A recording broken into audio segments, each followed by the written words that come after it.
Hey guys, this is Varsha and welcome to VSP classes. आज के session में हम बाल विकास यानी कि चाइल्ड डेवलपमेंट से रिलेटेड जो सीडीपी का एक प्रैक्टिस सेट चल रहा है उसमें आज हम प्रैक्टिस सेट 6 पे बात करेंगे। जी हाँ, इसके पहले हमने 5 प्रैक्टिस सेट करवा लिए थे, उसमें मैंने मोस्ट इम्पॉर्टेंट क्वेश्चन को कवर किया है। तो अगर आपने वो पांचों प्रैक्टिस सेट देख लिया होगा तो अगर आप रीट, यूपी टेट और सुपर टेट जो आने वाला एग्ज़ाम है उसकी अगर तैयारी कर रहे हैं तो ये बहुत ही हेल्पफुल है ये प्रैक्टिस सेट, क्योंकि इसमें पीवाईक्यूज़ भी हैं, यानी कि पिछले एग्ज़ाम में जो क्वेश्चन पूछे गए थे वो भी इसमें इंक्लूड हैं। ऊपर से ऐसे क्वेश्चन भी हैं जो आने वाले एग्ज़ाम में आपसे पूछे जा सकते हैं। यानी कि कुल मिला के कहें तो बहुत ही जो एक प्रश्नों का जो लेवल है वो बहुत ही अच्छा है। कुछ एग्ज़ाम में अगर आप देखेंगे तो कुछ इसी टाइप का क्वेश्चन आपके सामने मिलेगा। ठीक है, तो ये आपके आने वाले हर एक एग्ज़ाम के लिए जिसमें सीडीपी पूछी जाएगी वो बहुत ही इंपॉर्टेंट है वीडियो। तो आप पूरा वीडियो ज़रूर देखिएगा और अगर वीडियो पसंद आएगा तो लाइक और शेयर कर दीजिएगा। आइए शुरू करते हैं पहला क्वेश्चन कह रहा है कक्षा 5 के न्यून दृष्टि वाले बच्चे को, ठीक है, यानी कक्षा 5 के जो न्यून दृष्टि वाले बच्चे हैं जो कम देख सकते हैं, कक्षा में उनके साथ आप विशेष बर्ताव करेंगे या फिर निम्न स्तर के कार्य करने के लिए माफ़ करना उचित है। सी ऑप्शन है कक्षा में सामान्य रूप से बर्ताव करना चाहिए एवं ऑडियो सीडी के जरिए सहायता प्रदान करनी चाहिए, या फिर उनके दैनिक कार्य में उनके माता पिता तथा मित्रों की सहायता करनी चाहिए। देखिए क्या है, जब बच्चा कक्षा 5 में पढ़ रहा है और वो न्यून दृष्टि वाला है यानी कि कम देख पाता है, तो जब जो बच्चा कम देख पाता है उसके लिए सबसे बेहतर क्या होगा, ऑडियो सीडी, यानी कि वो सुनकर, जब वो देख नहीं पा रहा है तो वो चीज़ों को सुनकर ग्रहण कर सके। ठीक है, तो कक्षा में विशेष बर्ताव नहीं किसी बच्चे के साथ करना है, सबको साथ लेकर चलना है। और निम्न स्तर के कार्य के लिए भाई न्यून दृष्टि वाले निम्न कार्य क्यों करेंगे, ठीक है, तो सी ऑप्शन यहाँ पे राइट आंसर हो जाएगा। माता पिता और मित्र की सहायता करने से यहाँ कुछ भी नहीं होगा, बल्कि जो बच्चा कम देख पा रहा है अगर आप उसे ऑडियो सुनाकर चीज़ों को पढ़ाएंगे या सिखाएंगे तो वो बेहतर तरीके से चीज़ों को सीख पाएगा। ठीक है, नेक्स्ट क्वेश्चन पे चलते हैं। कक्षा में अनुशासन बनाए रखने के लिए सर्वाधिक प्रभावशाली उपाय क्या है। अगर आप चाहते हैं कि आपकी कक्षा अनुशासित रूप से चलती रहे तो इसके लिए सबसे उचित तरीका कौन सा है। छात्रों के अभिभावकों को सूचित करना, भाई पेरेंट्स को शामिल करने का क्या मतलब है अनुशासन के लिए, ठीक है, तो ये बिल्कुल गलत हो गया। शिक्षण को रोचक एवं प्रभावशाली बनाना, अनुशासनहीन छात्रों को विशिष्ट सुविधाएं प्रदान करना, या फिर अनुशासनहीन छात्रों को कक्षा से बाहर निकाल देना। तो बाहर निकालने का कोई मतलब नहीं बनता है, और अनुशासनहीन छात्रों को विशिष्ट सुविधाएं प्रदान करना ये भी कोई बात नहीं हुई। देखिए कक्षा में आप अनुशासन तब बना सकते हैं जब आप कक्षा में कुछ इंटरेस्टिंग पढ़ाएंगे, ठीक है, यानी कि ऐसा कुछ पढ़ाइए जो बहुत ही इम्पॉर्टेंट हो और उसके साथ ही साथ रोचकता लिए हुए हो, ताकि बच्चा सक्रिय रूप से कक्षा में रुक पाए, सक्रिय रूप से बच्चा कक्षा में चीज़ों को सीख पाए। और जब बच्चा इंटरेस्ट लेके पढ़ेगा, प्रभावशाली कक्षा रहेगी, तो बच्चा खुद ब खुद अपने आप बच्चे अनुशासित रहेंगे। ठीक है, तो B option will be right answer. Next question पे चलते हैं। शैशवावस्था में बच्चों के क्रियाकलाप कैसे होते हैं। तो शैशवावस्था प्लीज़ कमेंट करके एज बता दीजिएगा मुझे। इसके पहले हमने बता दिया है आपको एज के बारे में कि शैशवावस्था, बाल्यावस्था, पूर्व बाल्यावस्था और किशोरावस्था की एज कितनी होती है। तो प्लीज़ कमेंट करके बताइएगा शैशवावस्था की एज कितनी होती है, कि इसमें बच्चे के क्रियाकलाप कैसे होते हैं, सुरक्षित होते हैं या फिर संज्ञानात्मक होते हैं या संवेगात्मक होते हैं या फिर मूल प्रवृत्तात्मक होते हैं। देखिए शैशवावस्था जो है उसमें बच्चा बहुत छोटा होता है और उसकी जो आदतें होती हैं, उसके जो क्रियाकलाप होते हैं वो मूल प्रवृत्तात्मक होते हैं, यानी जो एक्चुअल चीज़ें होती हैं उनको देखकर ही बच्चा अपना व्यवहार करता है। यानी कह दें तो बच्चा अनुकरण करके, जैसे जैसे वो बड़ों को, अपने माता पिता को देखेगा, ठीक उसी तरह का व्यवहार वो अपने आप भी करना चाहेगा, नकल करके आप कह सकते हैं। तो उसके जो क्रियाकलाप होते हैं वो मूल प्रवृत्तियों पर आधारित होते हैं। ठीक है, चलिए नेक्स्ट क्वेश्चन की बात करते हैं। किसी शिक्षक को यदि लगता है कि उसका एक विद्यार्थी जो पहले विषय वस्तु को भली प्रकार सीख रहा था उसमें अब स्थिरता आ गई है, शिक्षक को इसे क्या करना चाहिए। यानी कि एक टीचर है, क्लास में उसको लग रहा है कि ये बच्चा पहले तो बेहतर कर रहा था लेकिन अब जो है अब उतने अच्छे से चीज़ों को सीख नहीं पा रहा है, तो क्या करना चाहिए।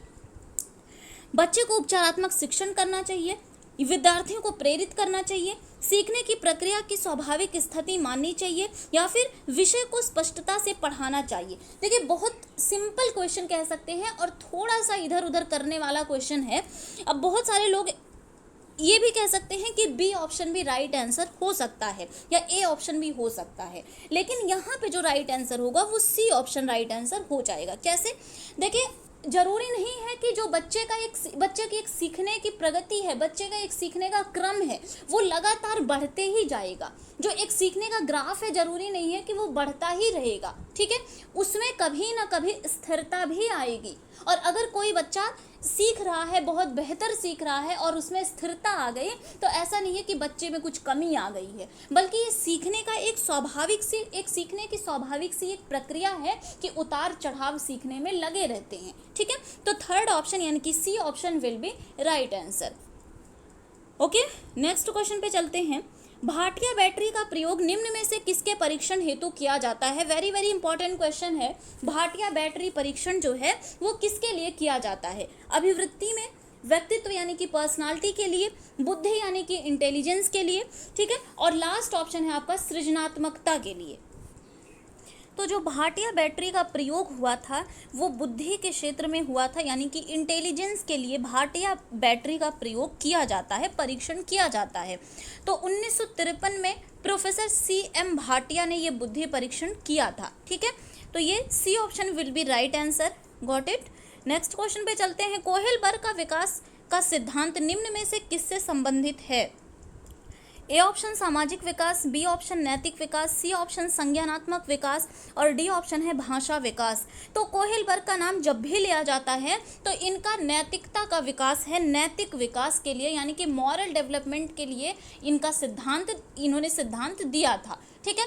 तो यहाँ पे बी ऑप्शन राइट आंसर हो जाएगा, नैतिक विकास, जो कि कोहेलबर्ग ने दिया था।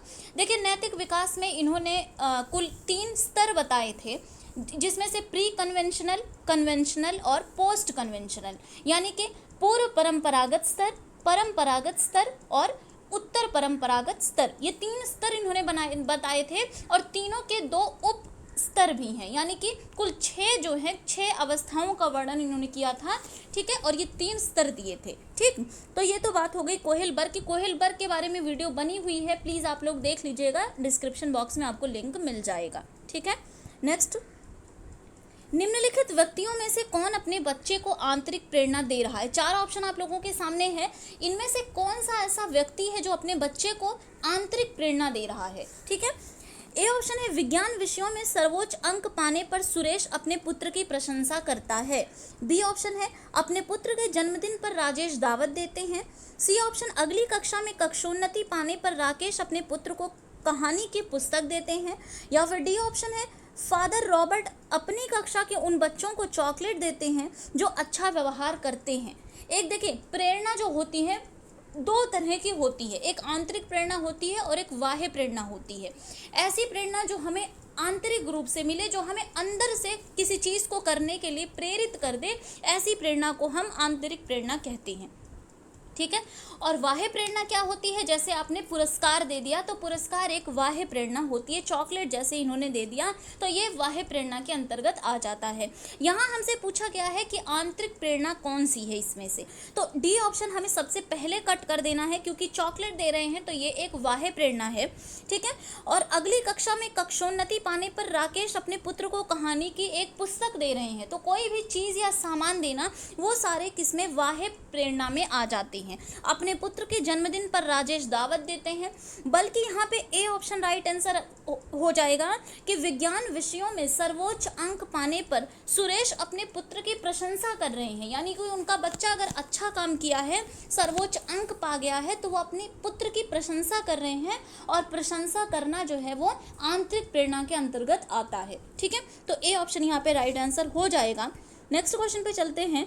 निम्न में से कौन सा अंतर्दृष्टि द्वारा सीखने की व्याख्या करता है? ए व्यवहारवाद, बी गेस्टाल्टवाद, सी मनोविश्लेषणवाद और डी है संबंधवाद। तो देखिए यहाँ पे जो अंतर्दृष्टि द्वारा सीखने की व्याख्या, यानी कि कोहलर ने जो एक सिद्धांत दिया था अंतर्दृष्टि अथवा सूझ का सिद्धांत, ठीक है, इसको इन्हें क्या कहा जाता था, इन्हें गेस्टाल्ट सिद्धांत भी कहा जाता था, यानी गेस्टाल्ट थियरी भी कहा जाता था। लेकिन इसके साथ साथ एक और बात जान लीजिए कि गेस्टाल्टवाद थे वो कौन कौन थे, यानी कि गेस्टाल्टवाद के जनक के रूप में हम 3 लोगों का नाम जानते हैं, ठीक है। एक है हमारे वर्दाइमर, ठीक है, और दूसरे हैं कोफ्फा, और तीसरे हो गए हमारे कोहलर, ठीक है। तो ये वर्दाइमर, कोफ्फा और कोहलर ये गेस्टाल्टवादियों के रूप में जाने जाते हैं। इन्हीं तीनों का नाम उल्लेखनीय है गेस्टाल्टवाद के रूप में, ठीक है। नेक्स्ट क्वेश्चन पे चलते हैं। संवेग शब्द का शाब्दिक अर्थ क्या है, यानी कि इमोशन का शाब्दिक अर्थ क्या है, ये पूछा गया है। ए ऑप्शन उत्तेजना या भाव में उथल पुथल, बी ऑप्शन स्नेह तथा प्रेम, सी ऑप्शन है क्रोध और भय, या डी ऑप्शन है इनमें से कोई नहीं। तो संवेग का जो शाब्दिक अर्थ होता है वो होता है उत्तेजना या भावों में उथल और पुथल, ठीक है। नेक्स्ट क्वेश्चन पे चलते हैं। मानसिक आयु के संप्रत्यय का प्रयोग सर्वप्रथम किसने दिया था? वेरी वेरी इंपॉर्टेंट क्वेश्चन है, ठीक है। तो मानसिक आयु के संप्रत्यय का प्रयोग किसने दिया था ये आपको बताना है। ए ऑप्शन है गिलफर्ड, बी ऑप्शन है थार्नडाइक, सी ऑप्शन है बिने साइमन और डी ऑप्शन है स्पीयर।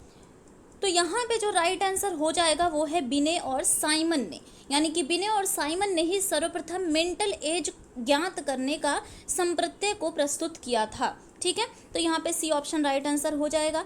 नेक्स्ट क्वेश्चन पे चलते हैं। शैशवावस्था के लिए उत्तम शिक्षण विधि कौन सी है? देखिए 3 विधियां आप लोगों के सामने हैं, इसमें से शैशवावस्था की उत्तम विधि कौन सी है, शिक्षण विधि कौन सी है? खेल विधि, किंडरगार्टन विधि और मॉन्टेसरी विधि, या फिर उपरोक्त सभी। तो देखिए ये तीनों जो विधियां हैं, खेल विधि, किंडरगार्टन विधि और मॉन्टेसरी विधि, ये तीनों ही किसके लिए हैं? छोटे बच्चों के लिए हैं, यानी कि शैशवावस्था के लिए ये बहुत ही महत्वपूर्ण शिक्षण विधियां हैं। तो यानी यहाँ जो राइट आंसर हो जाएगा वो ऑप्शन डी हो जाएगा, यानी उपरोक्त सभी। इनमें से तीनों विधियां जो हैं, अब देखिए ये कभी कभी ऐसे क्वेश्चन फैक्ट क्वेश्चन पूछ लिए जाते हैं कि किंडरगार्टन विधि के प्रतिपादक कौन है या खेल विधि के प्रतिपादक कौन है। तो तीनों के बारे में देख लेते हैं। अगर हम खेल विधि की बात करें तो इसके प्रतिपादक का नाम है हेनरी कोल्डवेल कुक, ठीक है, ये खेल विधि के प्रतिपादक हैं। और अगर किंडरगार्टन की हम बात करते हैं तो किंडरगार्टन के बात करें तो आप सबको पता होना चाहिए कि फ्रॉबेल का नाम हमें किंडरगार्टन विधि के रूप में हम लेते हैं, ठीक है। और मॉन्टेसरी विधि की अगर बात करें तो मारिया मॉन्टेसरी को मॉन्टेसरी विधि का प्रतिपादक माना जाता है। तो ये तीनों चीज़ें आप याद रखिएगा, बहुत इंपॉर्टेंट है। कभी कभी सिंपल क्वेश्चन ऐसे पूछ लिया जाता है, ठीक है। इसके अलावा भी बहुत सारे हैं, डाल्टन विधि के हैं हेलन पार्कहर्स्ट, ठीक है, प्रश्नोत्तर विधि के सुकरात हैं, खोज विधि के आर्मस्ट्रांग, ठीक है। तो ये नेक्स्ट वीडियो में किसी दिन हो जाएगा। नेक्स्ट क्वेश्चन पे चलते हैं। बाल मनोविज्ञान का क्षेत्र कौन सा है? ए ऑप्शन है केवल बाल्यावस्था की विशेषताओं का अध्ययन, बी ऑप्शन केवल शैशवावस्था की विशेषताओं का अध्ययन, सी ऑप्शन केवल गर्भावस्था की विशेषताओं का अध्ययन, डी ऑप्शन है गर्भावस्था से किशोरावस्था की विशेषताओं का अध्ययन। देखिए बाल मनोविज्ञान में सिर्फ और सिर्फ केवल बाल्यावस्था का अध्ययन नहीं किया जाता, ना ही केवल शैशवावस्था का अध्ययन किया जाता है और ना ही केवल गर्भावस्था का अध्ययन किया जाता है। हम जो बाल मनोविज्ञान पढ़ते भी हैं उनमें गर्भावस्था से लेकर किशोरावस्था तक के बच्चों का वर्णन मिलता है, ठीक है। यानी कि जब बच्चा गर्भ में आता है तभी से उसका जो एक प्रोसेस होता है, उसका विकास जो होता है, उस सब के बारे से लेकर किशोरावस्था तक की बातें हमें जानने को मिलती है। किसमें? बाल मनोविज्ञान में, ठीक है। तो D option will be right answer. Next question पे चलते हैं। विकास के एक सिद्धांत के अनुसार शारीरिक विकास का क्रम क्या है? आपको बताना है शारीरिक विकास का क्रम क्या है। पैर से मस्तिष्क की ओर, मस्तिष्क से धड़ की ओर, धड़ से मस्तिष्क की ओर, या फिर मस्तिष्क से पैर की ओर। देखिए हमने इसके पहले भी बताया था कि विकास का जो एक सिद्धांत है वो कैसे चलता है, तो ये मस्तिष्क से पैर की ओर चलता है, ठीक है। यानी कि टॉप टू बॉटम चलता है विकास। पहले ऊपर के सारे अंग जो हैं विकसित हो जाते हैं और तब जाके धीरे धीरे हमारे पैर के अंग जो होते हैं वो विकसित होते हैं, ठीक है। तो यहाँ पे डी ऑप्शन राइट आंसर हो जाएगा। नेक्स्ट क्वेश्चन पे चलते हैं। अपने आप से प्रेम करने की प्रवृत्ति को क्या कहते हैं? वेरी वेरी इंपॉर्टेंट क्वेश्चन है। अपने आप से प्रेम करने की प्रवृत्ति, आत्म केंद्रित प्रवृत्ति, नार्सिज्म प्रवृत्ति, अहंकारी प्रवृत्ति या फिर इनमें से कोई नहीं। ठीक है, तो जब बच्चा अपने आप को खुद से प्रेम करने लगे, खुद से बच्चा प्यार करने लगे, तो ये एक तरीके का क्या है, नार्सिज्म प्रवृत्ति है। और आप जान लीजिए कि ये एक प्रकार का डिसऑर्डर भी होता है। ठीक है, जब बच्चा खुद से प्यार करने लगे तो ये एक प्रकार का डिसऑर्डर भी हो जाता है। ठीक है, चलिए आज के लास्ट क्वेश्चन पे चलते हैं। विकास की किस अवस्था में वृद्धि का अधिकतम विकास होता है? ठीक है, आपको बताना है कि किस अवस्था में वृद्धि का अधिकतम विकास होता है। ए ऑप्शन है किशोरावस्था, बी ऑप्शन है शैशवावस्था, सी ऑप्शन है बाल्यावस्था और डी ऑप्शन है प्रौढ़ावस्था। देखिए यहाँ कहा गया है कि किस अवस्था में वृद्धि का अधिकतम विकास होता है, तो यहाँ पे राइट आंसर हो जाएगा किशोरावस्था। किशोरावस्था में ही आप अचानक से आप देखेंगे कि आपके जो जितने भी अंग हैं वो बहुत ही जल्दी से डेवलप हो जाते हैं। ठीक है, अभी 3 महीने पहले किसी को आपने देखा कि वो छोटा ही था, लेकिन अचानक आपने देखा कि अरे ये तो इतना बड़ा हो गया। ठीक है, तो वो बच्चा किशोरावस्था में प्रवेश कर गया है और उस समय वृद्धि का अधिकतम विकास होता है। ठीक है, तो ए ऑप्शन राइट आंसर हो जाएगा। तो ये थे आज के मोस्ट इंपॉर्टेंट क्वेश्चन जो कि प्रैक्टिस सेट 6 में हमने आज कर लिए हैं। ठीक है, मोस्ट इंपॉर्टेंट क्वेश्चन थे आज के ये। तो आप लोग कमेंट करके बताइएगा कि 15 में से कितने क्वेश्चन आपके सही हुए हैं। ठीक है, क्योंकि ऐसे ही कुछ टाइप का क्वेश्चन आपको आने वाले एग्जाम में भी मिल सकता है, चाहे आपने रीट का फॉर्म भरा है, चाहे आपने यूपी टेट का आप एग्जाम देंगे या फिर आने वाला कोई और भी एग्जाम। ठीक है, तो अगर आपको ये वीडियो पसंद आया होगा तो प्लीज़ वीडियो को लाइक और शेयर कर दीजिएगा, चैनल को सब्सक्राइब कर दीजिएगा, बेल आइकन को प्रेस कर लीजिएगा ताकि ऐसे ही वीडियो की लेटेस्ट नोटिफिकेशन आपको मिलती रहे। Thank you.